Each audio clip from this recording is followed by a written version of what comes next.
இறைவன் படைப்பில் எல்லாமே அதிசயம்தான். சிங்கத்துக்கு பார்த்தீங்கன்னா அந்த பிடரி, மயிலுக்கு பார்த்தீங்கன்னா அந்த தோகை இல்லைங்களா? அந்த மாதிரி மனிதனுக்கு பார்த்தீங்கன்னா அந்த 6வது அறிவுங்கிறது பகுத்தறிவு ரொம்ப பிரமாதம். எந்த ஜீவராசிகளுக்கும் இல்லாத ஒரு அறிவு, பகுத்தறிந்து உணர்வது.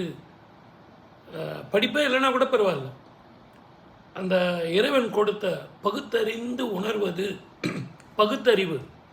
அதனால தான் சில பேர் படிக்காமல் இருந்தால் கூட வாழ்க்கையில் மிகப்பெரிய தொழிலதிபர்களாக, அதிர்ஷ்டம் நிறைந்தவர்களாக, சொத்து சேர்த்து அந்த ஊரே புகழும்படி வாழ்வாங்க. படிப்பே தேவையில்லை.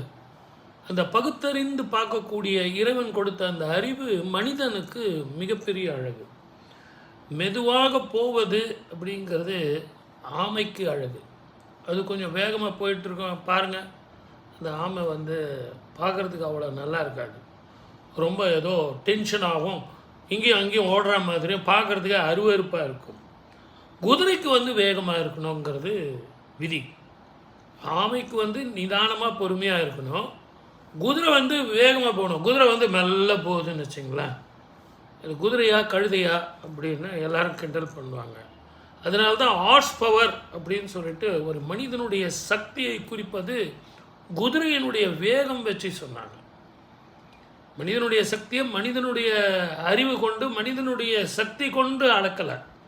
குதிரையினுடைய சக்தி கொண்டு ஹார்ஸ் பவர், இவ்வளவு ஹார்ஸ் பவர், இவ்வளவு பவர், இந்த மிஷினோட பவர் இவ்வளவு, இந்த வேகத்தினுடைய பவர் இவ்வளவு, அதனுடைய சக்தியை சொல்வது எது அப்படின்னா குதிரையினுடைய வேகம்.